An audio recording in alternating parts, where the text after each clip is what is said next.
नमस्कार दोस्तों, जय हिंद, वंदे मातरम। एक बार फिर से आप सभी का बहुत बहुत स्वागत है आपके अपने YouTube चैनल एग्ज़ाम ट्रिकी में। बात करेंगे डीएड स्पेशल एजुकेशन आईडीडी का, जो आपका पेपर करिकुलम डेवलपमेंट का है, यानी कि उसकी 1 और 2 यूनिट जो है उनको अपलोड कर दिया गया था। और यहाँ पर हम लोग तीसरी, चौथी और पाँचवीं इन तीनों यूनिटों को हम लोग इस वीडियो में चर्चा कर लेंगे। बात करते हैं सबसे पहले एएचडी की, ऑटिज़म स्पेक्ट्रम डिसऑर्डर में परिप्रेक्ष ग्रहण और कार्यकारी जो हमारी कार्यप्रणाली है, इसका महत्व क्या होगा। तो हम कहेंगे भाई परिप्रेक्ष ग्रहण यानी कि आपका परसेप्टिव टॉकिंग क्या होगा। तो कहेंगे ये जो होगा वो दूसरों की भावनाओं, विचारों और दृष्टिकोणों को समझने, उसे अपने दृष्टिकोण से अलग करने की क्षमता।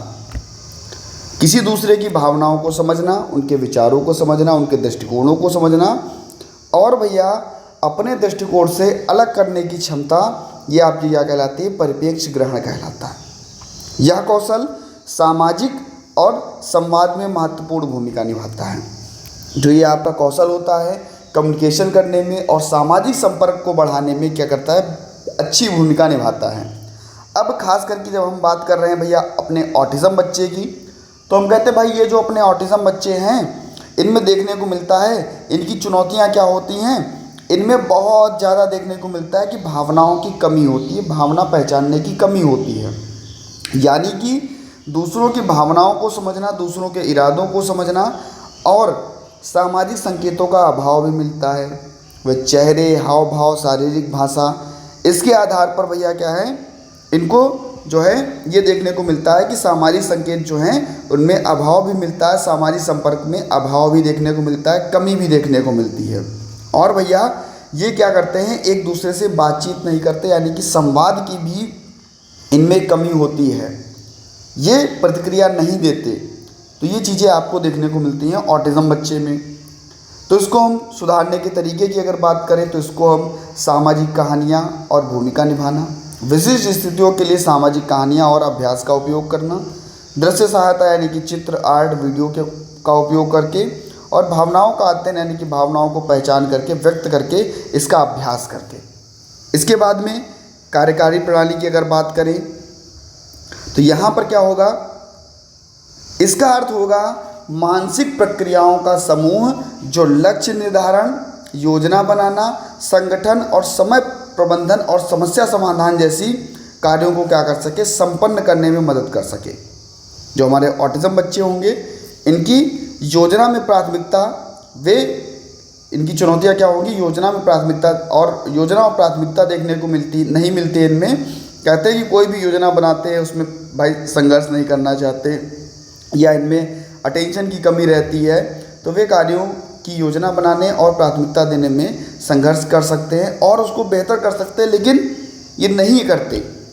समय प्रबंधन जो होता है, समय सीमा उसका पालन करना, उसके लिए ठीक। इसके बाद में लचीलेपन की अगर बात करें तो एक कार्य से दूसरे कार्य में उसको स्विच करना, यानी कि परिवर्तन करना, एक कार्य से दूसरे कार्य को परिवर्तन करना, अपरिवर्तनशील प्रतिक्रियाएं इनमें देखने को मिलती हैं।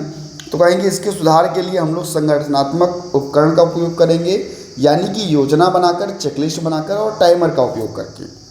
समय का प्रबंधन करेंगे, समय का प्रबंधन समय सीमा तय करके और टाइमर का उपयोग करके हम क्या करेंगे, जो भी कार्य कराएंगे बच्चे को फ्लेक्सिबिलिटी के साथ में कराएंगे, लचीलेपन के साथ में कराएंगे, जहाँ पर परिवर्तनशील स्थितियों में व्यवहार और प्रतिक्रिया का अभ्यास कराया जाएगा। इसमें हम कह सकते हैं कि परिप्रेक्ष ग्रहण और कार्यकारी प्रणाली एचडी वाले बच्चों के लिए महत्वपूर्ण कौशल है, जो उसके सामाजिक और व्यवहारिक जीवन को सुधार करने के लिए मदद करती है। इसमें उचित शिक्षण विधियों द्वारा उनके संसाधनों और निरंतर अभ्यास के माध्यम से इन कौशलों को सुधारा जा सकता है और इन्हें अधिक स्वतंत्र बनाया जा सकता है। तो ये आपका यहाँ पर आपको देखने को मिल जाएगा। इसके बाद में हम लोग बात करते हैं यूनिट 3.2 की, जहाँ पर सामाजिक संप्रेषण कौशल और संपर्क और भावात्मक विनिमय की बात कर रहा है। एचडी बच्चे में सामाजिक कौशल, कम्युनिकेशन स्किल, संप्रेषण कौशल जिसको बोलते हैं, इंटरेक्शन या इमोशनल की बात करता है अपने ऑटिज़म बच्चों में। तो कहते हैं भाई ये सभी चीज़ें जो हैं इनमें बच्चा क्या दिखाता है, कमी, बहुत ज़्यादा कमी दिखाता है। क्योंकि आपको भी पता है कि जो हमारे ऑटिज़म बच्चे हैं, ASD से ग्रसित बच्चे हैं, इनका भाषा कौशल, समझने में कठिनाई, शाब्दिक और अशाब्दिक संप्रेषण, हाथों का इशारा करना, आंखों से संपर्क करना, चेहरे के हाव भाव के माध्यम से, क्या भैया ये क्या करते हैं, इनमें कमियां दिखाते ही दिखाते हैं। तो ऐसे बच्चों के लिए हम क्या करेंगे, सामाजिक कौशल की अगर बात करें तो भैया देखो कह रहा है कि सामाजिक कौशल का तात्पर्य उन क्षमताओं से है जो हमें दूसरों के साथ सकारात्मक और सार्थक संबंध बनाने में सक्षम बनाती है। सामाजिक कौशल की क्या चुनौतियां होती हैं, तो हम कहते हैं ASD वाले बच्चों में जो सामाजिक कौशल है उसकी चुनौतियां क्या होती हैं, तो कहते हैं कि भाई इसमें सामाजिक संकेत को पहचानना में कठिनाई होती है। पहचान में कठिनाई यानी कि चेहरे के हाव भाव, शारीरिक भाषा और अन्य मौखिक संकेतों को समझना। सामाजिक संपर्क में क्या होता है, झिझक होती है कि नए लोगों से मिलने, बातचीत शुरू करने में समस्या होती है इनको। और भैया ये क्या करते हैं, सामूहिक गतिविधियों में भागीदारी और हिस्सा नहीं लेते, इसमें क्या होती है, इनको कठिनाई होती है। इसको सुधारने के तरीके क्या होंगे, प्रत्यक्ष निर्देशन करेंगे, यानी किसी की सामाजिक कौशल सिखाने के लिए स्पष्ट और संरचित तरीके से हम लोग उसका निर्देशन करेंगे। विभिन्न सामाजिक गतिविधियों में इनको हम शामिल करेंगे और स्थितियों का क्या कराएंगे, अभ्यास कराएंगे। सामाजिक जो भी परिस्थितियाँ होंगी इनका वर्णन करेंगे और भैया इनको हम कहानी के माध्यम से भी सिखाएंगे। इसके बाद इनके हम कम्युनिकेशन स्किल की बात करते हैं, संप्रेषण कौशल की। तो हमने अभी आपको बताया कि भाषाई और गैर भाषाई दोनों संचार में इनको समस्या देखने को मिलती है, जिसमें संप्रेषण कौशल का मतलब दूसरे के साथ प्रभावी ढंग से विचार, भावनाओं और जानकारियों का आदान प्रदान। दूसरे के साथ विचार, भावनाओं और जानकारियों का आदान प्रदान क्या कहलाता है, हमारा कम्युनिकेशन स्किल कहलाता है। इसमें चुनौतियाँ क्या होंगी, तो कहेंगे भैया बच्चा जो है संप्रेषण नहीं करेगा, कम्युनिकेशन नहीं करेगा, भाषाई और गैर भाषाई संचार की समस्या होगी। इसमें सामान्य बातचीत करने में बच्चे को कठिनाई होगी, जैसे बातचीत शुरू करने और बनाए रखने में समस्या। प्रतिक्रिया देने में क्या होगा, ये बहुत ज़्यादा विलम्ब करेंगे। आप कहोगे अभी तो करेंगे 2 दिन बाद या 1 दिन बाद, या हो सकता है थोड़ी देर बात करें, 10 मिनट बात करें, 5 मिनट बात करें, तो भैया ये क्या होता है, प्रतिक्रिया देने में भी कमी दिखाते हैं। ऐसे इसको सुधारने के लिए हम लोग संचार उपकरणों का प्रयोग करते हैं, जैसे कि चित्रों का प्रयोग, संकेतों का प्रयोग, तकनीकी उपकरणों का प्रयोग। मॉडलिंग के माध्यम से हम लोग हाव भाव के माध्यम से भी बच्चे को सिखा सकते हैं बातचीत करने के लिए उदाहरण, और इसका अभ्यास करा करके। और सकारात्मक सुदृढ़ीकरण यानी कि प्रयासों और प्रोत्साहन को जो हम लोग प्रशंसा देकर के भी बच्चे से कार्य करा सकते हैं। इसके बाद में हम लोग इंटरेक्शन की बात करते हैं, संपर्क की बात करते हैं। तो संपर्क का मतलब ये होता है कि दूसरों के साथ में परस्पर प्रतिक्रिया और संबंध को स्थापित करना। दूसरों के साथ में परस्पर क्रिया और संबंध को स्थापित करना, जिसमें नए संबंध को बनाने में कठिनाई, यानी कि नए दोस्तों और संबंधों को बनाने में कठिनाई इनको होती है। अगर हम लोग यहाँ चुनौतियों की बात करते हैं तो कहते हैं साथियों के साथ बातचीत करने में इनमें कठिनाई होती है। सामाजिक परिस्थितियों को समझने में कठिनाई होती है, सामाजिक मापदंड, अपेक्षाएं, इनको समझने में कठिनाई होती है। इसके सुधार के तरीके क्या होंगे, तो सामूहिक गतिविधियाँ, सहयोग और सहभागिता को बढ़ावा देने वाली गतिविधियाँ, सहकर्मी प्रशिक्षण यानी कि साथियों के द्वारा समर्थन और मार्गदर्शन, और साथ ही साथ सामाजिक कौशल का प्रशिक्षण यानी कि संरचित कार्यक्रम जो सामाजिक कौशल को सिखाते हैं। भावात्मक विनिमय क्या देखने को मिलेगा, तो हम कहेंगे भावात्मक विनिमय में बच्चे क्या करते हैं, भावनाओं को समझना और सकारात्मक तरीका इसका व्यक्त किया जाता है। भावनाओं को नियंत्रण करना, जहाँ पर हंसना है वहाँ पर हंसेंगे, जहाँ पर रोना है वहाँ पर रोएंगे, ऐसी भावनाएं। यानी कि अगर हम ASD बच्चों की चुनौतियों की बात करते हैं तो भावनात्मक प्रतिक्रिया यानी कि भावनाओं का अत्यधिक और अपर्याप्त प्रतिक्रिया, निराशा और गुस्सा यानी कि तनावपूर्ण स्थितियों में अत्यधिक निराशा और गुस्सा, और आत्म सूचना, सभी भावनाओं को समझने में और इनको व्यक्त करने में कठिनाई। सुधार के तरीके क्या होंगे, भावात्मक सुधार, भावनाओं की पहचान, नामांकन करना, सांस लेने और विश्राम में इनको समस्या होगी, तकनीक होगी। इस समस्या के द्वारा हम क्या कर सकते हैं, इस तकनीक के द्वारा तनाव और चिंता को हम बच्चे की कम कर सकते हैं। और भैया जो समर्थन होगा, भावात्मक समर्थन बच्चे का परामर्श सेवाएं दे सकते हैं। तो इस प्रकार से हमारे ASD के जो बच्चे हैं, हम बच्चे में सामाजिक कौशल, संप्रेषण कौशल, संपर्क कौशल और भावात्मक विनिमय में हम लोग सुधार कर सकते हैं। इसकी आवश्यकता होती है। उपयुक्त रणनीतियों और संसाधनों के माध्यम से कौशल विकास करते हैं, जिससे उसके जीवन की गुणवत्ता में सुधार हो सके और भैया उन्हें हम अधिक स्वतंत्र और जीवन जीने के लिए बेहतर बना सकें। भैया टेलीग्राम ग्रुप जिसका नाम है exam tricky for special education, join कर लीजिएगा। अगर आपके पास नोटिफिकेशन नहीं पहुंचती है तो वहां पर भी वीडियो का लिंक जो है वो शेयर कर दिया जाता है, तो ये ज्वाइन कर लीजिएगा, जिससे कि आपको सभी वीडियोज़ का लिंक जो है मिलने लगे। लगभग 18,000 का परिवार वहाँ पर आपको देखने को मिलेगा। सेल्फ केयर की बात करें, आत्म देखभाल की बात करें, देखो भाई जब बच्चा होता है, हमारा ऑटिज़म बच्चा होता है, तो सेल्फ केयर सभी के लिए बहुत ज़रूरी होती है। जो अपनी खुद के खान पान, अपने खुद के कपड़े, इस प्रकार की जो चीज़ें हैं वो दैनिक जीवन की आवश्यकताओं को स्वयं से पूरा कर सकें। तो हम लोग सेल्फ केयर की बात करते हैं तो कहते हैं कि भैया आत्म देखभाल का मतलब है खुद की देखभाल करना और दैनिक जीवन की आवश्यकताओं को पूरा करना। इसमें खाना खाना, सोना, स्वास्थ्य संबंधी जो भी समस्याएं, गतिविधि होंगी वो शामिल होंगी। चुनौतियां क्या होती हैं कि क्या बच्चे नहीं कर रहे होते हैं, तो कहते हैं भाई रूटीन को बनाए रखना। इनका कोई भी रूटीन नहीं होता है, कोई भी इनकी दिनचर्या नहीं होती, जब मन होता है, जो मन होता है वो करते हैं। यानी कि इनकी दिनचर्या हमें बनाने के लिए क्या करना होगा, अभी इस पर भी हम लोग बात करेंगे। इसके बाद में स्वतंत्रता में कमी, दूसरों पर ये लोग क्या होते हैं, निर्भर रहते हैं। काफ़ी बच्चे जो हैं दूसरों पर निर्भर रहते हैं कि ये हमको खिलाएं तब हम खाएं, या ये हमको भाई नहलवाएं तब हम नहाएं, तो ऐसे भी देखने को मिलता है। और स्वप्रेरणा यानी कि आत्म देखभाल के लिए आवश्यक प्रेरणा की इसमें क्या होती है, कमी होती है। इसमें सुधार के तरीके क्या होंगे, तो भैया चित्र और चार्ट का उपयोग करना। बच्चे को जब भी कुछ पढ़ाया जाए, जब भी कुछ सिखाया जाए, चित्र और चार्ट का उपयोग किया जाए। चरण दर चरण निर्देशन, यानी कि हम कह सकते हैं कि टास्क एनालिसिस का प्रयोग किया जाए कि जो भी कार्य कौशल सिखाए जाएँ आत्म देखभाल के, वो छोटे छोटे और प्रबंधनीय चरणों में सिखाए जाएँ, उसको विभाजित करके सिखाया जाए और बच्चे को पुरस्कार और प्रोत्साहन भी दिया जाए। सफलतापूर्वक आत्म देखभाल को पूरा करने पर क्या किया जाए, सकारात्मक सुदृढ़ीकरण दिया जाए, बेहतर बनाया जाए। इसमें भैया जो भी व्यक्तिगत स्वच्छता होगी वो भी ध्यान में रखी जाएगी। अब जैसे व्यक्तिगत स्वच्छता में बच्चा नहाता है, दांत को साफ़ करता है, बाल को बनाता है, या अपने कह सकते हैं कपड़े को पहनता है, तो व्यक्तिगत स्वच्छता जो है उसको भी ध्यान में रखा जाता है। जहाँ पर हम कहते हैं कि व्यक्तिगत स्वच्छता यानी कि स्वच्छ रहने के लिए किए जाने वाले दैनिक अभ्यास, नहाना, दांत साफ करना, बालों की देखभाल आदि। इसमें क्या चुनौतियाँ होंगी, तो हम कहेंगे संवेदनशीलता के कारण कुछ स्वच्छता कार्य जो हैं असुविधाजनक या असहनीय हो सकते हैं। इसमें क्या हो सकता है, दिनचर्या का पालन नहीं करते तो स्वच्छता पर ध्यान नहीं रखते बच्चे ये, और अनुशासन और निरंतरता में भी कमी देखने को मिलती है।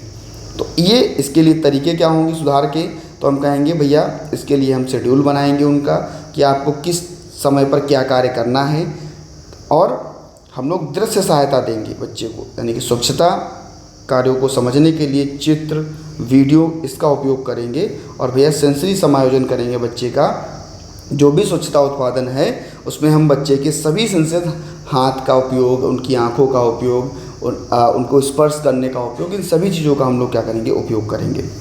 बच्चे को अगर हमें इंडिपेंडेंट बनाना है, अगर हमें उससे स्वतंत्र जीवन जीने के लिए बनाना है, तो वो खुद से अपनी गतिविधियों और कार्यों को क्या करने लगे, जैसे कि खाना बनाना, सफाई करना, और भैया पैसे का लेन देन, पैसे का प्रबंधन करना। क्या होता है इनमें, जीवन जीने में इनमें कमी होती है, निर्णय लेने और समस्याओं को हल करने में भी कमी होती है। बच्चे जो होते हैं वो आत्मविश्वास को नहीं बना पाते। इसके लिए हम कह सकते हैं जो प्रशिक्षण होगा वो जीवन कौशल का प्रशिक्षण, यानी कि खाना बनाना, सफाई करना, पैसे का लेन देन करना, इनको हम बच्चे को सिखाते हैं। समर्थन प्रणाली क्या होगी, परिवार समर्थन करेगा, उसके दोस्त समर्थन करेंगे, पुनर्वास पेशेवर जैसे कि अपना कह सकते हैं विशेष शिक्षक और जो भी हमारे पुनर्वास पेशेवर होते हैं वो हमारे यहाँ पर सहायता करते हैं। इसके लिए हम लोग मॉडलिंग के माध्यम से अभ्यास करा करके बार बार और व्यवहारिक शिक्षण के माध्यम से इन कौशलों को हम बेहतर कर सकते हैं।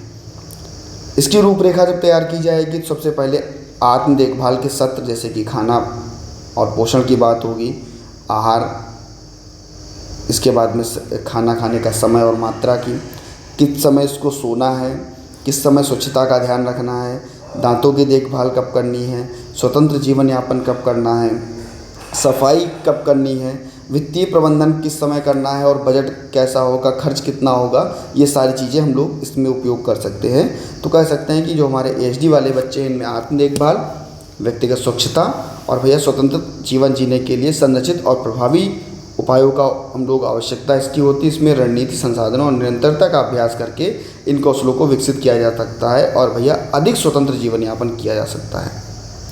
इसके बाद में हम लोग बात करते हैं 3.4 की। तो कहते हैं कि शैक्षणिक कौशल, जिसमें साक्षरता, गणना कौशल, पूर्व व्यावसायिक तैयारी और किसके लिए भैया, हमारे एकेडमिक, जो हमारे बच्चे, ये हमारे AHD बच्चे हैं, इनके एकेडमिक चीज़ों की बात कर रहा है। जहाँ पर हम जब एकेडमिक की बात करते हैं तो बहुत ज़रूरी होता है बच्चे का पढ़ना, बच्चे का लिखना, बच्चे का भाषा कौशल। ये क्या होता है, बहुत ज़रूरी होता है जब हम एकेडमिक की बात करते हैं। तो कहते हैं साक्षरता कौशल में बच्चे एकेडमिक में काफ़ी हमारे जो पीछे होते हैं, उनकी लिटरेसी या साक्षरता जो होती है काफ़ी कम होती है, जिसमें पढ़ने लिखने भाषा संबंधी जो क्षमताएं हैं, जैसे कि वर्णमाला को पहचानना, शब्दावली को पहचानना, पढ़ने में समस्या करना, लेखन कौशल में, तो ये चीज़ें इनमें देखने को मिलती है। इसमें लिखित और मौखिक भाषा जो है, इनमें चुनौतियाँ क्या होती हैं कि लिखित और मौखिक भाषा को ये नहीं समझ पाते और भैया धीमी गति होती है, इनमें प्रभावशीलता नहीं होती, फ्लुएंसी नहीं होती। इसमें जो लेखन कौशल होंगे, विचारों को लिखित रूप से व्यक्त करने में इनको क्या होती है, समस्या होती है। इसमें हम कह सकते हैं इसके सुधारने के तरीके कहेंगे दृश्य सहायता के द्वारा, यानी कि चित्र, फ्लैश कार्ड और ग्राफिक्स के माध्यम से, प्रौद्योगिकी का उपयोग करके, यानी कि ऑडियो बुक्स का उपयोग करके, टेक्स्ट टू स्पीच का उपयोग करके और तकनीकों का उपयोग करके, नियमित बच्चे को पढ़ा करके और नियमित बच्चे को लिखा करके लेखन की गतिविधियों को कराएंगे और पठन की गतिविधियों को कराएंगे, देन बच्चा क्या करेगा, बढ़िया सीखेगा। इसमें हम लोग अगर जब इसकी रूपरेखा बनाते हैं तो वर्णमाला और ध्वनियों का प्रयोग करते हैं, अक्षरों और ध्वनियों का परिचय कराते हैं बच्चे को और वर्णमाला की गतिविधियां कराते हैं। फिर धीरे धीरे हम लोग शब्दावली और वाक्य निर्माण करना बच्चे को सिखाते हैं, सरल शब्द वाक्यों का निर्माण करना। फिर बच्चे को हम लोग पढ़ने के लिए समझ देते हैं, जैसे कि छोटी कहानियाँ बच्चों से पढ़वाएंगे, कोई कविताएँ बच्चों से पढ़वाएंगे और लेखन कौशल पर ध्यान देते हैं, चित्र देखकर कहानियों को लिखना और विचारों को क्रमबद्ध करना। तो ये अपने को देखने को यहाँ पर मिलता है। इसके बाद में नंबर लिटरेसी की बात कर लेते हैं, गणना कौशल की बात करते हैं। तो कहते हैं सबसे पहले बच्चे को भाई नंबर्स के बारे में पता होना चाहिए, 1 2 3 4 के बारे में पता होना चाहिए। इसके बाद में ही हम लोग जोड़, घटाव, गुणा, भाग और समस्या समाधान को यहाँ पर शामिल कर सकते हैं। इन बच्चों में चुनौतियाँ क्या होंगी भैया, किन जगह पर ये पीछे होंगे, तो कहेंगे संख्याओं को पहचानने और समझने में कठिनाई, जोड़ना, घटाना, गुणा, भाग, इन प्रक्रियाओं को समझना। और मौखिक समस्या, गणितीय समस्याओं और मौखिक रूप से इसको हल करने में कठिनाई। सुधार के तरीके क्या होंगे, दृश्य और व्यवहारिक गतिविधियाँ, आपके मैनिपुलेटिव्स, चित्र और खेलों का उपयोग, अपनी कहानियाँ, संख्याओं को कहानियों के माध्यम से, जैसे मान लीजिए हम लोग गाना सुनाते हैं, एक मोटा हाथी दौड़ के चला और जाके वो गिरा, फिर दूसरा हाथी उसको निकाला, फिर 2 हाथी चले। तो ऐसे भी हम लोग संख्याओं को बच्चे को सिखा सकते हैं, 1 2 3 4 5 करके। इसके बाद में नियमित अभ्यास करा करके, उसकी बार बार पुनरावृत्ति करा करके भी हम सिखा सकते हैं। इसकी रूपरेखा में सबसे पहले हम बच्चे को गिनती सिखाएंगे, संख्याओं की पहचान और गिनती को सिखाना, खेल के माध्यम से।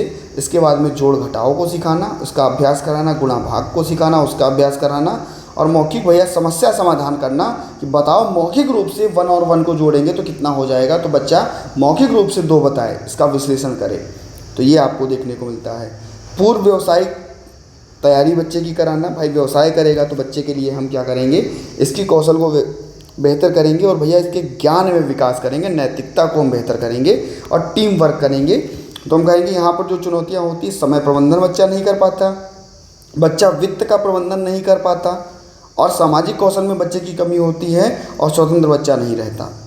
तो ये हमें देखने को चुनौतियाँ मिलती हैं। इसके लिए हम लोग मॉडल और भूमिका का निभा सकते हैं, यानी कि जो भी संबंधित स्थितियाँ, इसका अभ्यास कर सकते हैं, उपकरणों का प्रयोग कर सकते हैं, व्यावसायिक कौशल प्रशिक्षण कर सकते हैं। इसमें जो भी नैतिक कार्य हैं उसकी जिम्मेदारियाँ, कार्यस्थल में नियम और जिम्मेदारियों का परिचय कराना, अच्छे कार्यों के लिए नैतिकता का महत्व। तो इस प्रकार से हम लोग टीम वर्क करके बच्चे को हम लोग सिखा सकते हैं। तो हम कह सकते हैं कि जो हमारे ASD बच्चे हैं, ऑटिज़म स्पेक्ट्रम डिसऑर्डर वाले बच्चे हैं, इनके लिए हम लोग भैया साक्षरता, गणना कौशल और पूर्व व्यावसायिक कौशल को हम इनको तैयार कर सकते हैं। इसमें हम लोग शिक्षा विधि, जो भी विधियाँ होंगी, शिक्षण की विधियाँ होंगी, उनको लगाएंगे, संसाधनों को लगाएंगे, नई नई टेक्नोलॉजी को लगाएंगे और बच्चे को हम लोग निरंतर अभ्यास कराएंगे, जिससे कि निरंतर कौशल जो है बच्चे का विकसित हो सके और बच्चा स्वतंत्र रूप से जीवन यापन कर सके और सक्षम हो सके। तो यहाँ पर आपको ये देखने को मिलता है। इसके बाद में बात कर रहा है सेल्फ एडवोकेसी की, कम्युनिटी पार्टिसिपेशन की, सिविल राइट्स की। तो इसकी हम लोग जब बात करते हैं तो कहते हैं भैया सबसे पहले हम लोग सेल्फ एडवोकेसी की बात करते हैं। सेल्फ एडवोकेसी यानी कि स्वसमर्थन, जिसको हम लोग आत्म पक्षधारण भी कहते हैं और स्वसमर्थन भी कहते हैं, यानी कि वांछित लक्ष्यों पर बातचीत करने के लिए कब और कैसे दूसरों से संपर्क बनाना है और इसकी बेहतर समझ और विश्वास को कैसे हमें इसका निर्माण करना है, कैसे हमें इसका उत्पादन करना है, इस पर हम लोग बात करते हैं अपने सेल्फ एडवोकेसी में, जहाँ पर हम लोग सेल्फ टीचिंग भी कर सकते हैं। तो हम कहते हैं कि भैया सेल्फ या आत्म पक्षधार का मतलब होता है, सेल्फ एडवोकेसी का मतलब होता है, स्वसमर्थन का मतलब होता है अपने अधिकारों, आवश्यकताओं और इच्छा के लिए स्वयं बोलना और उन्हें व्यक्त करना।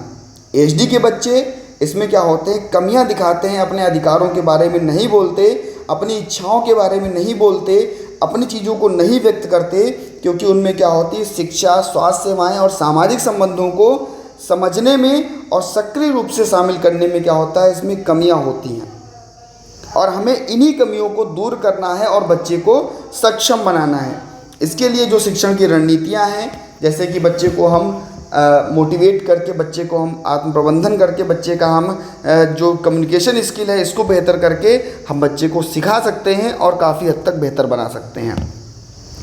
बच्चे का कम्युनिटी पार्टिसिपेशन यानी कि समुदाय में भागीदारी, ऐसे बच्चे आपको देखने को मिलते हैं कि भाई समुदाय में भी भागीदारी नहीं करते, यानी कि नए अनुभव बच्चे नहीं प्राप्त करते और भैया अपने वातावरण के साथ में क्या करते हैं, सामुदायिक रूप से जो समुदाय है इसका उपयोग नहीं कर पाते। सामुदायिक भागीदारी का मतलब समुदाय में और समाज में गतिविधियों को सक्रिय रूप से शामिल करना। एचडी बच्चों में यह कमी देखने को मिलती है, जो अपनी रुचियों और क्षमताओं के अनुसार कार्यक्रम, संगठनों को शामिल करना और भैया सामाजिक संपर्क और नए दोस्तों को बनाने में क्या करते हैं, असहज महसूस करते हैं। इनमें सामुदायिक भागीदारी को हमें बढ़ाना है, तो इनके लिए हमें क्या करना होगा, इन पर ध्यान देना होगा, काफ़ी जो इनकी कमियां हैं इनको दूर करना होगा और हम कह सकते हैं कि इनके विश्वास को बढ़ावा देना होगा। इसके लिए सामान्य इनको अवसर देने होंगे, दैनिक जीवन की क्रियाकलापों में इनको हम लोग क्या कर सकते हैं, भागीदारी ला सकते हैं और सामुदायिक भागीदारी जब लाई जाएगी तो भैया इनके आउटकम्स को हम लोग बढ़ा सकते हैं, इनके हम लोग अवसर को बेहतर कर सकते हैं। तो ये आपको देखने को मिलता है। इसके बाद में हम लोग सिविल राइट्स की बात कर लेते हैं। तो हम कहते हैं भाई प्रत्येक बच्चे के अधिकार होते हैं। कुछ अधिकार, जैसे मान लीजिए 21A की अगर बात करें तो प्रत्येक बच्चे को कहते हैं, अनुच्छेद 21 में कहते हैं सभी बच्चे को जो है 6 से 14 वर्ष के बच्चे को, और जो हमारे दिव्यांग बच्चे हैं 6 से 18 वर्ष के बच्चे को हम लोग मुफ्त और अनिवार्य शिक्षा दे सकें। अगर हम कहें कि भाई बाल श्रम है इसका हम लोग निषेध करें, अनुच्छेद 23 कहता है। अनुच्छेद 17 कहता है कि भैया अस्पृश्यता नहीं होनी चाहिए, छुआछूत नहीं होनी चाहिए किसी के बीच में। तो जो ये चीज़ें हैं हमें देखने को मिलती है नागरिक सिविल राइट्स में, जिसका मतलब होता है कि सभी को समान अवसर, सभी की स्वतंत्रता की गारंटी यहाँ पर दे सके, शिक्षा में, रोजगार, आवास, स्वास्थ्य सेवाओं तक पहुँच सके और भैया नागरिक अधिकारों को बेहतर किया जा सके। इसके लिए सुरक्षा और समर्थन जो है वो बेहतर हो सके। इसमें आवश्यक मनोरंजन की अगर बात करें हम लोग तो कहेंगे आवश्यक और मनोरंजन का तात्पर्य, अवकाश और मनोरंजन का तात्पर्य क्या होगा, तो इसके भी हम लोग यहाँ पर बात कर लेते हैं। देखिए अवकाश और मनोरंजन, सभी को पता है कि मनोरंजन के द्वारा, खेल के द्वारा हम बच्चों की रुचियाँ और बच्चों की पसंदीदा गतिविधियों को बढ़ा सकते हैं। बच्चा खेल में क्या करता है, बेहतर रूप से सीखता है और उसकी मानसिक और शारीरिक जो भी लाभ है उसको बहुत अच्छे से मिलता है। चाहे हम उसको कला के माध्यम से, संगीत के माध्यम से, कोई इंडोर गतिविधियाँ, कोई आउटडोर गतिविधियाँ, इनके माध्यम से बच्चे को हम लोग बेहतर बना सकते हैं। उसके लिए योजना बना करके उसको हम सक्रिय कर सकते हैं। तो ये चीज़ें आपको उनकी ज़रूरतों और रुचियों के अनुसार हम लोग यहाँ पर उसको इसके अनुरूप ला सकते हैं। तो यहाँ पर आपका यूनिट 3 जो था वो कंप्लीट हुआ भैया। यूनिट 3 यहाँ पर आपका कंप्लीट हुआ और भैया अगर वीडियो अच्छी लगी हो तो लाइक कर देना और सभी मित्रों तक वीडियो को शेयर कर देना, क्योंकि नोटिफिकेशन ना पहुंच रही हो तो उन सभी जितने भी आपके छात्र हैं, जितने भी आपके कॉलेज के ग्रुप हैं, एक बार वीडियो को शेयर कर दोगे अपने सभी मित्रों को, अपने इस एग्जाम ट्रिकी परिवार से, भारत का नंबर 1 चैनल जिसको आपने बनाया उससे जोड़ोगे तो भैया सभी लोगों को समान चीज़ें मिल पाएंगी और उनका भी पेपर बहुत अच्छा जाएगा। बात करते हैं भाई किसकी, यूनिट 4 की। यहाँ पर जो हमारे बौद्धिक अक्षम बच्चे हैं इनके करिकुलम की बात की जा रही है कि भाई हम बौद्धिक अक्षम बच्चे का करिकुलम कैसे बनाएंगे, तो कैसे करिकुलम डिज़ाइन करेंगे स्टूडेंट विद इंटेलेक्चुअल डिसेबिलिटी बच्चे का। तो हम कहेंगे कि जो हमारे बुद्धि दिव्यांगता या बौद्धिक दिव्यांगता के बच्चे हैं इनके लिए हम लोग जो करिकुलम डिज़ाइन करेंगे इसमें विशेष महत्वपूर्ण होगा कि इन बच्चों की समझ और कठिनाइयाँ, इनको हमें क्या करना है, सरल रूप से देना है। इनकी जो समझ की तकनीकें होंगे, यानी कि इनके लिए समझने के लिए हम लोग इसको जब सरल तकनीकें बनाएंगे, पाठ्यक्रम को काफ़ी सरल करेंगे, काफ़ी फ्लेक्सिबल बनाएंगे और भैया विजुअल एड्स का हम लोग प्रयोग करेंगे जिससे कि भैया बच्चा बेहतर रूप से सीखे। इसके लिए हम लोग अनुकूलन करेंगे, जो भी पाठ्यक्रम होगा ऐसी डिज़ाइन हम बनाएंगे जो बच्चा अच्छे यानी कि सरल रूप से सीख सके और स्वतंत्रता उसको मिले। इसके लिए हम बच्चे का क्या करेंगे, कौशल विकास करेंगे, यानी कि कौशल विकास में जो भी उसके रोज़मर्रा की ज़िंदगी है, स्वास्थ्य, सामाजिक, कार्यात्मक कौशल, इनका हम लोग विकास करेंगे जिससे कि बच्चा सभी क्षेत्रों में बेहतर हो। इसके बाद में हम कह सकते हैं कि बच्चे के लिए हम संसाधनों का उपयोग करेंगे, जो भी खेल की तकनीकियां हैं, कंप्यूटर है, TLM है, इसका प्रयोग करके हम बच्चे को अच्छा डिज़ाइन करके सिखाएंगे और भैया बच्चा बेहतर होगा। इसके लिए हम बच्चे का क्या करेंगे, सामाजिक समर्थन करेंगे। उसके लिए शिक्षकों के साथ में सहयोग, परिवार की समर्थता और भैया सामुदायिक संगठन जो है इसका सहयोग जो है वो शामिल होगा। सभी बच्चों के लिए हम जो हमारे बुद्धि दिव्यांग बच्चे हैं इनके हम पाठ्यक्रम को बेहतर डिज़ाइन करके उसको हम क्या कर सकते हैं और बेहतर कर सकते हैं और इसको सशक्त और स्वतंत्र बना सकते हैं। इसके बाद में अगर हम लोग बात करते हैं 4.2 की, तो कहता है पर्सनल, सोशल और functional academic and occupational educational skill, यानी कि व्यक्तिगत कौशल, सामाजिक कौशल, कार्यात्मक शिक्षण, व्यवसायिक और मनोरंजन कौशल की यहाँ पर हम लोग बात करते हैं। जो कहते हैं कि बच्चे का पर्सनल कौशल क्या होगा, तो कहेंगे कि भाई व्यक्तिगत कौशल यानी कि बच्चे का खाना खाना, बच्चे का पानी पीना और बच्चे का शौच क्रिया करना, यही सब उसकी क्या होती है, व्यक्तिगत कौशल होते हैं, जहाँ पर हमें उसे क्या करना है, बेहतर बनाना है। जहाँ पर मान लीजिए ब्रश करना सिखाना है, बच्चे को ड्रेसिंग कौशल सिखाना है, बच्चे को ग्रूमिंग सिखानी है, बच्चे को ये सब कौशल अगर हम सिखाते हैं तो बच्चा क्या करता है, अपने दैनिक जीवन के क्रियाकलापों को बेहतर करता है।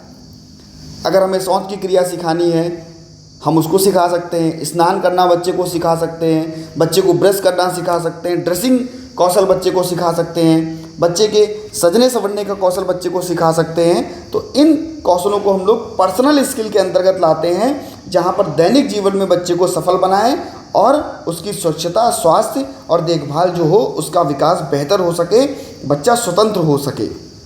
इसके बाद में हम लोग बात करते हैं सामाजिक कौशल की। कहेंगे सामाजिक कौशल उन कौशलों को संकेत करता है जो व्यक्ति को समाज में सहजता को बेहतर करता हो, जो व्यक्ति की समाज की सहजता को बेहतर करता हो, यानी कि उसके स्कूल, उसके पास पड़ोस, उसके समुदाय में जिन कौशलों का वो उपयोग करता है तो वो कौशल उसके किसके अंतर्गत आते हैं, सोशल स्किल्स के अंतर्गत आते हैं। जहाँ पर बच्चा खेल के मैदान में, या हम कह सकते हैं कि भाई कह सकते हैं कि भोजन करते समय किसी से बातचीत करना, किसी की मदद करना, किसी की से मदद लेना, तो ये सभी चीज़ें क्या हैं, आपके सामाजिक कौशल के अंतर्गत आती हैं। समाज में भागीदारी, सामाजिक नियमों का पालन करना और भैया इसकी सहायता प्रदान करना। इसके बाद में हम लोग फंक्शनल की जब भी बात करते हैं तो कहते हैं फंक्शनल में आपका लाइफ स्किल आ जाती है। आपका जो लाइफ स्किल के कौशल होंगे जैसे कि पढ़ाई लिखाई, गणित के कार्य, लेखन कौशल, किसी से बातचीत करना, ये सभी चीज़ें शामिल होती हैं, तो वो आपके लाइफ स्किल के अंतर्गत आती हैं, बुनियादी कौशलों के अंतर्गत आती हैं। जैसे बच्चे का चलना फिरना, शौच करना और इसके बाद में किसी भी चीज़ को उठाना, गणित की पढ़ाई करना, उसका लेखन करना, किसी से संवाद करना, ये सभी आपके फंक्शनल एकेडमिक स्किल्स के अंतर्गत आती हैं। ये भी बच्चे की बेहतर की जाती है। जैसे कि हम लोग बच्चे का गणित कौशल बेहतर कर सकते हैं, बच्चे का हम लोग भाषा कौशल बेहतर कर सकते हैं, और बच्चे को हम लोग इन सभी चीज़ों के माध्यम से बच्चे को हम लोग व्यावसायिक कौशल जो है वो भी बच्चे का बेहतर कर सकते हैं। जैसे कैसे काम किया जाएगा, कब काम किया जाएगा, टीम वर्क हमें कब करना है, हम क्या करेंगे तो हमें रोज़गार मिलेगा, और हम जब इन सभी चीज़ों को करेंगे तो भैया हमें सम्मान भी मिलेगा। तो ये सभी चीज़ें हम लोग कर सकते हैं। बच्चे का हम लोग मनोरंजनात्मक कौशल की बात करते हैं, यानी कि रिक्रिएशनल स्किल की बात करें तो इसके अंतर्गत उन कौशलों को शामिल किया जाएगा जो व्यक्ति के लिए आनंद प्राप्त कराएंगे। जैसे आपके खेलने के कौशल, संगीत के कौशल, कला, इसके आनंद के कौशल जो हैं यहाँ पर शामिल किए जाएंगे। बच्चे में स्वाभिमान अच्छा होगा, बच्चा विशेष आवश्यकताओं को पूरा करेगा और विशेष रूप से जो है वो तैयार होगा। तो ये चीज़ें हम लोग करा सकते हैं बच्चे को अपने कह सकते हैं कि भाई जीवन के कौशल में, बच्चे के जो भी स्वयं सहायता कौशल थे, पर्सनल स्किल्स थे, इसके अंतर्गत ये सभी चीज़ें हम लोग करवा सकते हैं। इसके बाद में कह रहा है कि जो हमारा प्री प्राइमरी का बच्चा होगा और प्राइमरी का बच्चा होगा और सेकेंडरी लेवल का बच्चा होगा, तो उसका हम लोग पाठचर्या डेवलपमेंट कैसे करेंगे, पाठचर्या का विकास हम कैसे करेंगे। तो हम कहेंगे भाई देखिए सभी स्तर, जब बच्चा प्री प्राइमरी में होगा तो हम कहेंगे, अगर FACP की बात करें तो कहेंगे 3 से 7 साल का बच्चा होगा। जब बच्चा प्राइमरी में जाएगा तो 7 से 10 साल में जाएगा, और जब सेकेंडरी में जाएगा तो 11 से 14 साल में जाएगा। तो अब बच्चा धीरे धीरे बड़ा हो रहा है, तो धीरे धीरे जब बच्चा बड़ा हो रहा है तो कैसे हम उसका पाठचर्या उसकी बनाएंगे, कैसे हम उसकी करिकुलम का डेवलपमेंट करेंगे। तो हम लोग बात करते हैं इसका उद्देश्य क्या होगा। तो छोटे बच्चों के लिए जो भी मजबूत नींव होगी वो प्राथमिक लक्ष्यों को प्राप्त कराएगी। इसके लिए हम लोग बच्चे के लिए समग्र विकास करेंगे, यानी कि संज्ञानात्मक, भाषा और सामाजिक मोटर कौशल को बच्चे का विकसित करेंगे प्राथमिक स्तर पर। इसकी भाषा, संख्या, आकार और बुनियादी रंगों को, जैसे मान लीजिए बुनियादी रंग कौन कौन से होते हैं, तो हम कहते हैं लाल रंग, पीला रंग और नीला रंग, हरा रंग। इन रंगों को हम बच्चे की पहचान करवाते हैं। और भैया इसके बाद में रचनात्मक और अभिव्यक्ति, यानी कि कला, संगीत, कहानियाँ सुन करके बच्चे को और कल्पनाशील बनाते हैं। बच्चा प्रोत्साहित होता है और रुचि लेता है किसी भी कार्य को करने में। इसके बाद में हम लोग सामाजिक कौशल की बात करें तो इसमें वयस्कों के साथ में सकारात्मक तरीके से बातचीत करना, उनमें सहानुभूति और कौशल को बढ़ावा देना। इसके पाठ्यक्रम के घटक क्या होंगे, तो हम कहेंगे भाई कि इसमें खेल की गतिविधियों में खेल के द्वारा, खोज के द्वारा और समस्या समाधान कौशल के द्वारा बच्चे को प्रोत्साहित कर सकते हैं। इसका भाषा विकास, कहानी सुनना, कविताएं सुनना और शब्दावली की गतिविधियों को कराना। गणित के लिए तैयार करना, यानी कि संख्याओं, गणित, इनके लिए बुनियादी कौशल को बेहतर बनाना। और बच्चे का यहाँ पर सूक्ष्मगामक कौशल और भैया स्थूलगामक कौशल, इसको बच्चे का बेहतर करना, यानी कि आँख और हाथ का समन्वय बेहतर करना, उसमें संतुलन और शारीरिक निपुणता में बच्चे को बेहतर करना।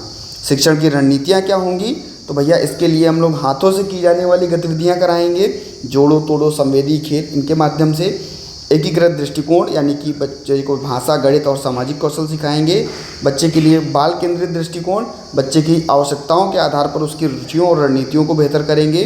और भैया माता पिता के सहयोग में जो भी संचार और गतिविधियों के माध्यम से माता पिता के सहयोग को हम लोग बेहतर करेंगे। वो अपना प्री प्राइमरी स्तर पर था। इसी प्रकार हम लोग प्राइमरी स्तर पर बच्चे की क्या करेंगे, बच्चे की प्राइमरी स्तर पर जो भी पूर्व प्राथमिक में हमने सिखाया था बच्चे को, उसके लिए अब हम उसको और आगे बढ़ाएंगे। इसके आधार पर बच्चे की भाषा, कला, गणित, विज्ञान, सामाजिक विज्ञान, इसका अध्ययन कराएंगे। जो भी बच्चे की आलोचनात्मक सोच है, समस्या सुधार है, इस पर हम लोग कार्य करेंगे। और सामाजिक और नागरिक जिम्मेदारी बच्चे को देंगे, जिससे कि बच्चा क्या करेगा, मूल्यवान होगा और उसको बढ़ावा मिलेगा। इसके लिए जो भी कौशल विकास है वो करेंगे, यानी कि संचार कौशल, डिजिटल साक्षरता और स्वतंत्रता जो है वो बेहतर होगी। इसके मुख्य घटक क्या होंगे, तो भाई मुख्य विषय यहाँ पर होते हैं आपके पढ़ना, लिखना, व्याकरण, ये सभी चीज़ें होती हैं। तो हम लोग बात करते हैं इसके अंतर्गत भैया एकीकरण शिक्षा पर जोर देंगे। ऐसी परियोजनाओं और विधियों को बनाएंगे जो भैया सभी बच्चों के लिए एकीकृत रूप से कार्य कर सके। और भैया संवर्धन की गतिविधियां बनाएंगे, रचनात्मक अभिव्यक्ति, शारीरिक शिक्षा और गतिविधियों का अवसर। इसमें भैया हम लोग अगर शिक्षण की रणनीति लगाएंगे तो विभेदित निर्देशन लगाएंगे, जिसमें विभिन्न शिक्षण सामग्रियों के माध्यम से आवश्यकताओं और शैलियों को पूरा किया जाएगा। इसमें सहयोगी शिक्षण यानी कि टीम वर्क, संचार कौशल को बढ़ावा दिया जाएगा और इसके लिए परियोजना और सहकर्मियों को सिखाया जाएगा। प्रौद्योगिकी एकीकरण में जहाँ पर अनुसंधान, सहयोग और प्रस्तुतिकरण को बढ़ावा दिया जाएगा, जिसमें समुदाय जुड़ाव जो है वो बेहतर होगा। ऐसे ही बच्चे के लिए हम लोग माध्यमिक स्तर यानी कि सेकेंडरी स्तर पर जब बनाएंगे तो वहाँ पर बच्चे का उद्देश्य क्या होगा कि हम उन विषयों को, जटिल अवधारणाओं को, अभी तक हम लोग क्या बहुत छोटी छोटी चीज़ों को बच्चे को बता रहे थे, लेकिन अब क्या करना है, उन्हीं विषयों के बारे में हमें जटिलता से उनको बताना है, उनकी आलोचना करनी है। जिसमें वो महारत हासिल कर चुके हैं, हमें उनको और बेहतर सिखाना है। इसके लिए हम लोग करियर के जो एक्सेसरीज होंगी उसको हम लोग देंगे, यानी कि व्यावसायिक प्रशिक्षण बच्चे को कराएंगे, इंटर्नशिप और करियर के लिए बेहतर करेंगे। इसके लिए हम लोग बच्चे का व्यक्तिगत विकास करेंगे, यानी कि आत्म जागरूकता, लचीलापन, इन कौशलों को बेहतर करेंगे। ये कौशल जो हैं बच्चे की समझ को बेहतर कर सकते हैं। तो ये चीज़ें जो हैं बच्चे के लिए पाठचर्या घटक के रूप में कार्य करेंगी, जो बच्चे के कौशलों को बेहतर करेंगी और बच्चे को बेहतर बनाएंगी। इसके लिए हम लोग यहाँ पर रणनीतियाँ कौन कौन सी उपयोग करेंगे, तो यहाँ पर विस्तारित परियोजनाएं, शोध कार्य और समझ पर अनुप्रयोग पर। इसके लिए स्वतंत्र अध्ययन यानी कि छात्रों को स्व निर्देशन के माध्यम से, शोध के माध्यम से उनकी रुचियों को बढ़ा सकते हैं। और आलोचनात्मक चिंतन यानी कि छात्रों के पोर्टफोलियो बना करके हम लोग बच्चे का विकास कर सकते हैं और भविष्यवाणी को बेहतर कर सकते हैं। प्रत्येक शैक्षिक स्तर पर प्रभावी ढंग से पूर्व प्राथमिक से माध्यमिक तक क्या कर सकते हैं, विकासात्मक चरणों और सीखने के उद्देश्यों को, शिक्षण की रणनीतियों को बेहतर और डिज़ाइन किया जा सकता है, जिससे कि भैया बच्चे में सामाजिक, भावात्मक और व्यक्तिगत कौशल को बढ़ाया जा सकता है। ये सभी चीज़ें जो हैं वो हमें यहाँ पर देखने को मिलती हैं। इसके बाद हम लोग यूनिट 4.4 की बात करते हैं।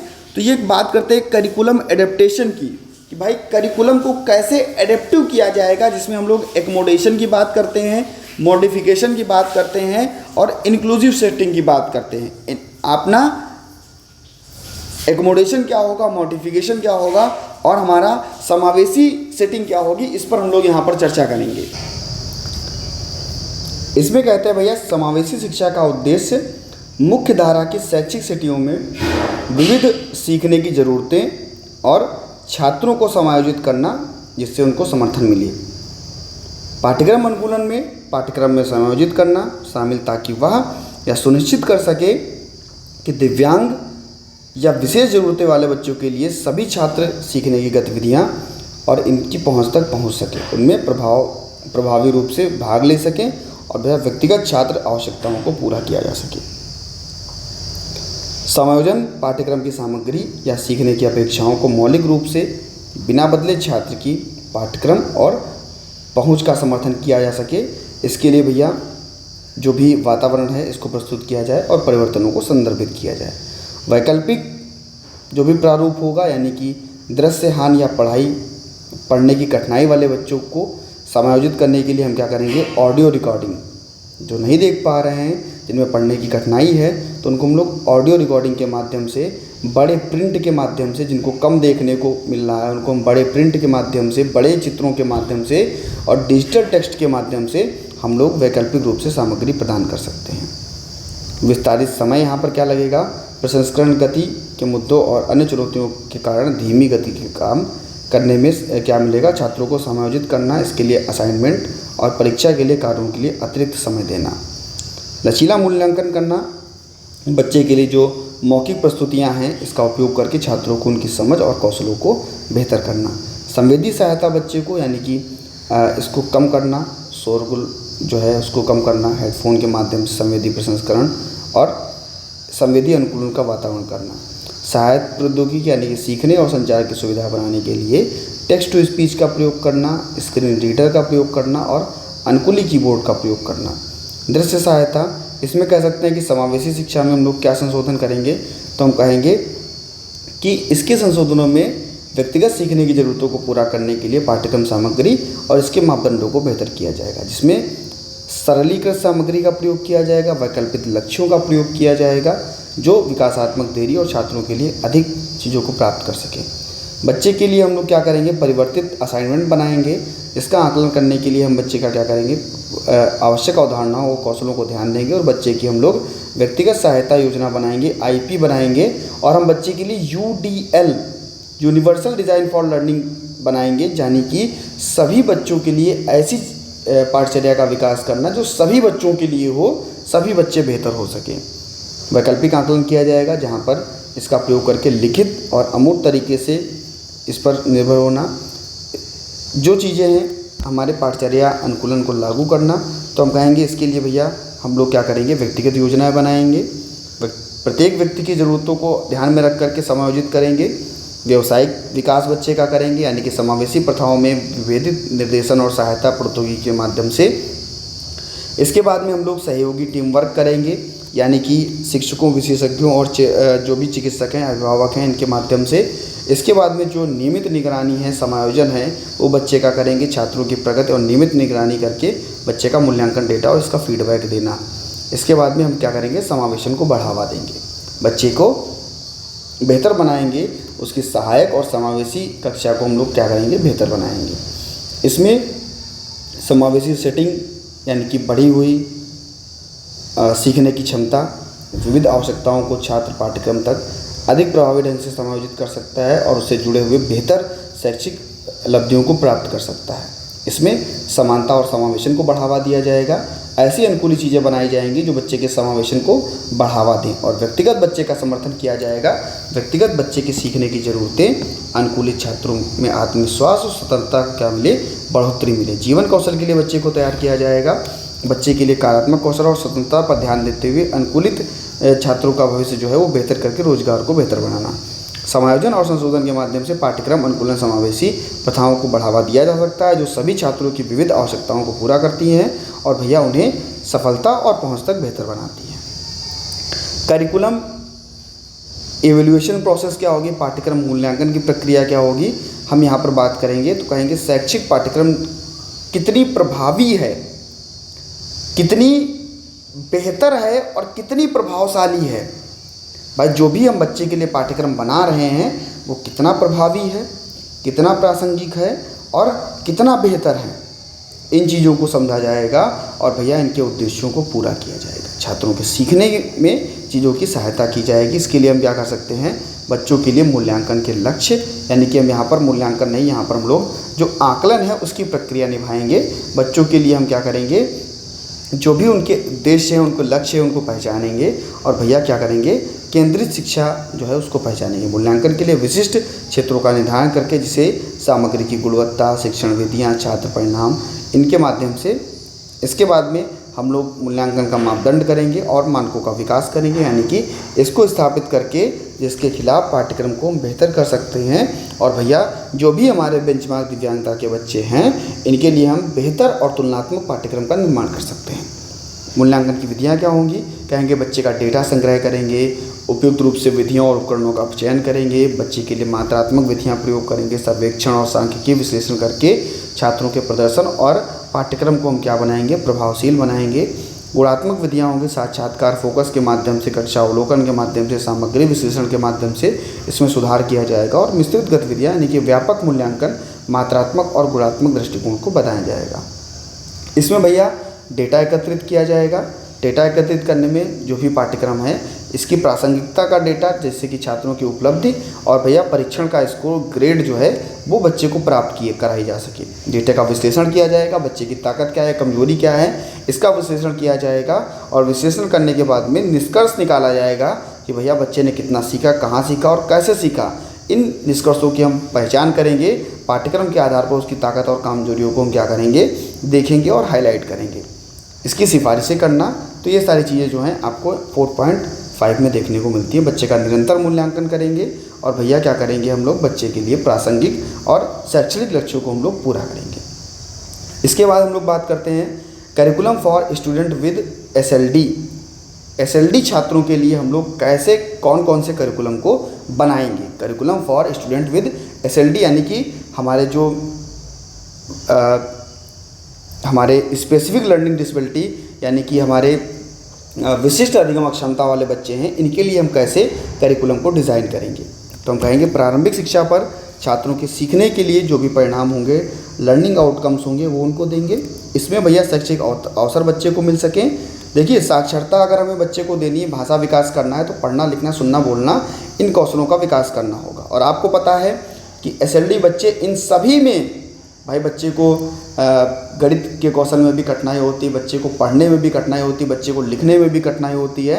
तो हम अनुकूलतम तकनीकों का प्रयोग करेंगे, बड़े अक्षर, स्पष्ट भाषा और छोटे शब्दों का, ऑडियो का, बच्चे के लिए ध्वनि आधारित पढ़ाई तकनीकों का उपयोग करके ध्वनि अक्षरों के बीच संबंध निकाल करके, पाठ को समझ करके, चित्र के माध्यम से और छोटे छोटे लेखन के माध्यम से, ग्राफिक्स योजनाओं के माध्यम से उसके विचारों को हम बेहतर करेंगे। इसके लिए गणितीय समझ जो है उस कौशल को बेहतर करेंगे, लेकिन मूल गणितीय अवधारणाओं और प्रक्रियाओं के समझ को बेहतर करेंगे। बच्चे को हम लोग वास्तविक यानी कि मूर्त वास्तविक चीज़ों से सिखाएंगे, गणित की समस्याओं को हल वास्तविक चीज़ों से करेंगे और मैनिपुलेटिव का उपयोग करेंगे। दृश्य सहायता में बच्चे को हम गणितीय अवधारणा सिखाने के लिए आरेख का, चार्ट का, ग्राफ का उपयोग करेंगे और भैया ब्रेक डाउन करेंगे, यानी कि बच्चे को छोटे छोटे चरणों में चीज़ों को सिखाएंगे। हम हमेशा क्या करेंगे, टास्क एनालिसिस का प्रयोग करके सिखाएंगे। इसके बाद में सामाजिक और भावात्मक विकास जो होगा, बच्चे का सामाजिक लक्ष्य और जो भी भावात्मक समझ है इसको विकसित करेंगे। सामाजिक कहानियाँ, सामाजिक स्थितियों को समझना, उचित व्यवहार करना, सीखने के लिए सामाजिक कहानियों का उपयोग करना। इसके लिए छात्रों को सामाजिक कौशल और समस्याओं का समाधान करने के लिए रोल प्ले गतिविधियों का उपयोग करना, भावात्मक समर्थन कक्षा में सकारात्मक और सहायक वातावरण को बनाए रखना और सुरक्षित जो है सीखने के माहौल को तैयार करना।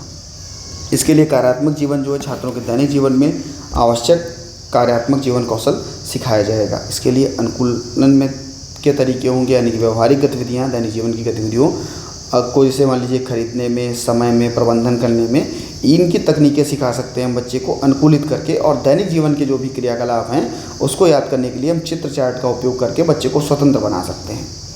तकनीकी कौशल और डिजिटल साक्षरता का उपयोग करना, इसके लिए भैया अनुकूलित ऐप्स का प्रयोग करना। एसएलडी छात्रों के लिए विशिष्ट जो शिक्षण ऐप हैं, सॉफ्टवेयर है, इसका प्रयोग करके ऑनलाइन संसाधन के माध्यम से शैक्षिक वेबसाइट, ऑनलाइन संसाधनों के माध्यम से टैबलेट, कंप्यूटर और इसको डिज़ाइन करके शैक्षिक नैतिकता यानी कि छात्रों को इंटरनेट सुरक्षा और नैतिक डिजिटल नैतिकता के माध्यम से हम कह सकते हैं कि एसएलडी वाले बच्चों के पाठ्यक्रम अनुकूल करके हम उन्हें सीखने के लिए समावेशी बना सकते हैं। और भैया उनकी शिक्षण विधियों का उपयोग करके हम बच्चे को सामाजिक और भावात्मक विकास की में प्रगति कर सकते हैं। इसके बाद में बात करते हैं टीचिंग मेथड्स की। कॉन्सेप्ट, अटेनमेंट मॉडल और डायरेक्ट इंस्ट्रक्शन, रोल प्ले की बात करेंगे तो हम कहते हैं भैया अवधारणा प्राप्ति मॉडल।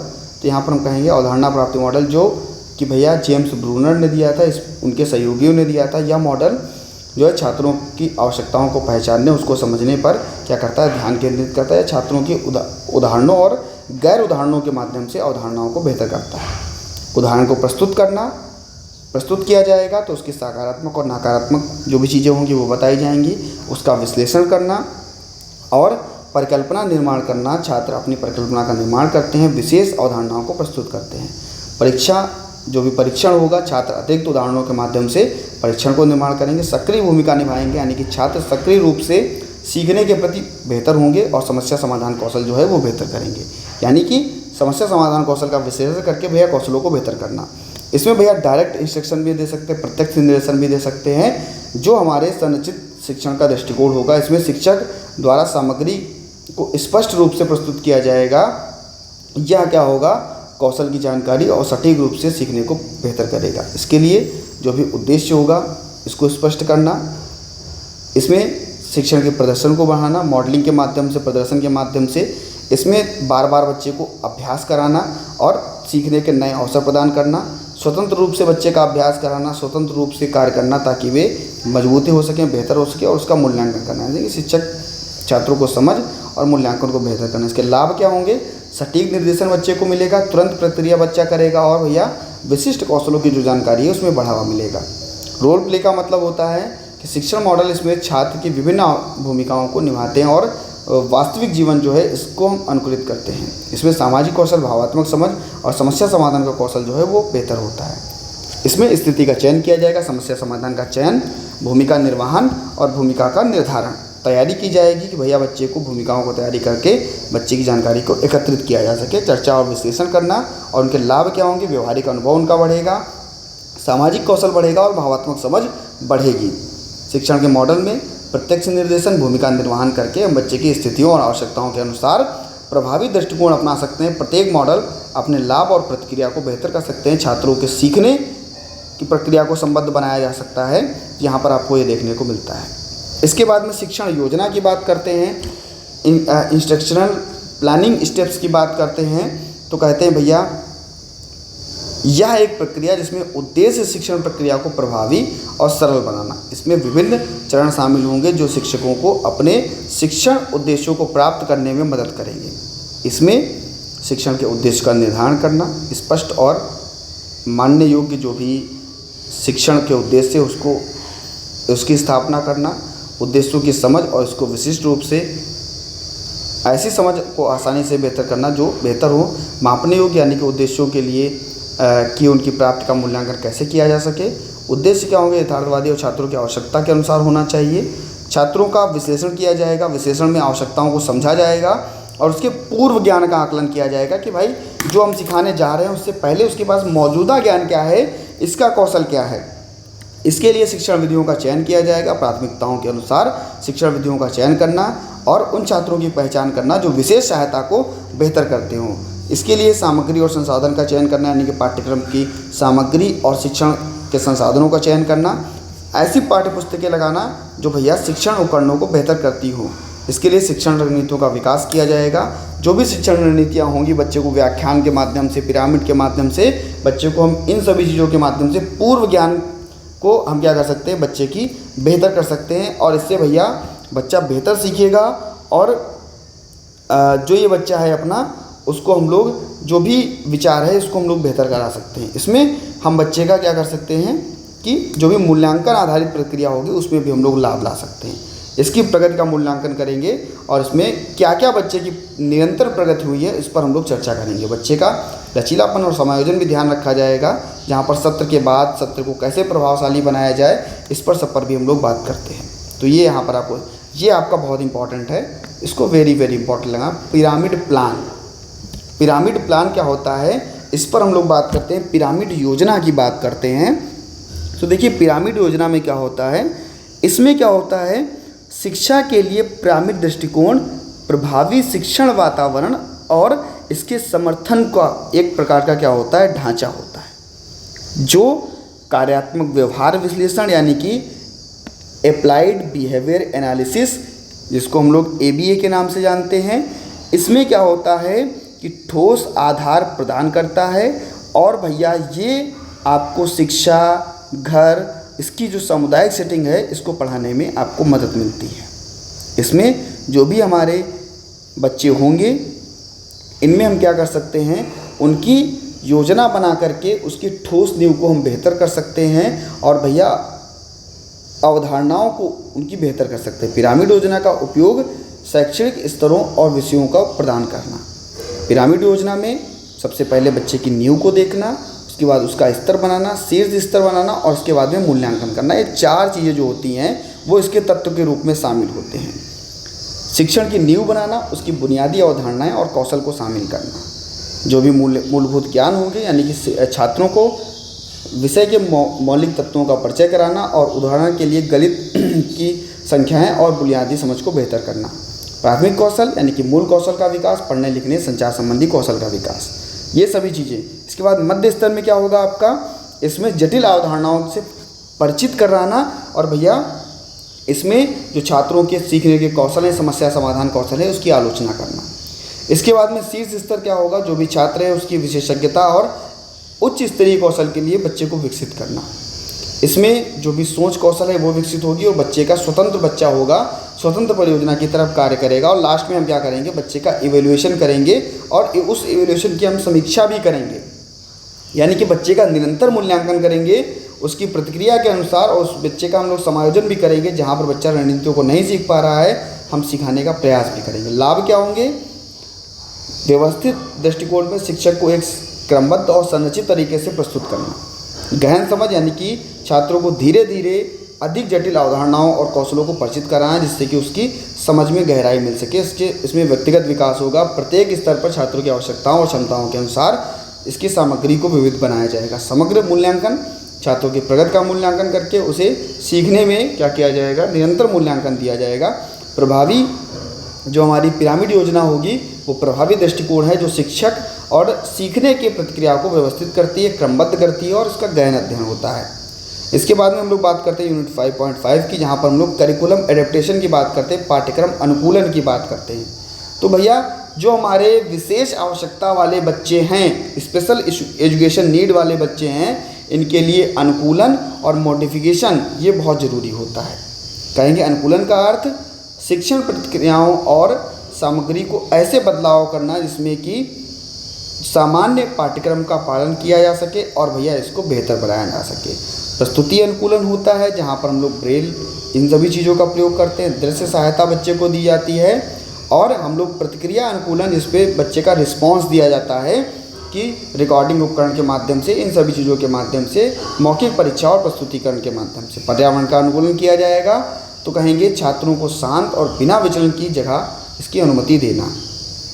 हेयरिंग एड और व्हील चेयर के माध्यम से समय अनुकूलन करें। टाइमिंग एडेप्टेशन जहाँ पर हम लोग, एकोमोडेशन जहाँ पर हम लोग बच्चे को कार्य पूर्ण करने के लिए समय और ब्रेक बार बार तोड़ कर चीज़ों को सिखाना। मॉडिफिकेशन क्या होगा, कहेंगे संशोधन का अर्थ होता है पाठ्यक्रम की सामग्री और अपेक्षाओं में परिवर्तन ताकि छात्रों की जो व्यक्तिगत क्षमताएं हैं उनको पूरा किया जा सके। इसमें कंटेंट जो होगा उसका मॉडिफिकेशन किया जाएगा, उसको काफ़ी सरल किया जाएगा और भैया उनके अनुसार अवधारणाओं को बेहतर किया जाएगा। उसके बाद में जो ऑब्जेक्टिव मॉडिफिकेशन है, छात्रों के लिए व्यक्तिगत शैक्षिक लक्ष्य उसको निर्धारित करना और उनकी क्षमताओं को बेहतर करना। जो भी कार्य संशोधन है, टास्क मॉडिफिकेशन है, इसको भी हम लोग छोटे छोटे कह सकते हैं कार्यों को तोड़ करके और भैया आसान बना करके मूल्यांकन भी कह सकते हैं। इसमें हम अनुकूलन और संशोधन के लाभ की अगर बात करें तो सभी बच्चों को शैक्षिक अवसर मिलेगा, छात्रों की प्रगति होगी और भैया समावेशन किया जा सकेगा, सामान्य कक्षा में बच्चे को शामिल किया जा सकेगा। तो ये सब चीज़ें हम लोग यहाँ पर करा सकते हैं, बच्चे को बेहतर कर सकते हैं। तो यूनिट 5 भी आपकी यहाँ पर समाप्त हुई। सभी मित्रों तक भैया वीडियो को शेयर कर दीजिएगा। लगातार 1 घंटे आपके लिए बोलना भैया पूरा मुंह दर्द करने लगता है और आपसे केवल शेयर करने को कहा जाता है और आप लोग शेयर नहीं करते। तो भैया सभी तक एक बार वीडियो को शेयर कर दीजिए और वीडियो को लाइक कर दिया करो यार, मोटिवेशन मिलता है। कमेंट करके बता दिया करो कि सर वीडियो कैसी लगी। मिलता हूँ नेक्स्ट वीडियो में, बने रहिएगा आपके अपने चैनल एग्जाम ट्रिकी पर। धन्यवाद।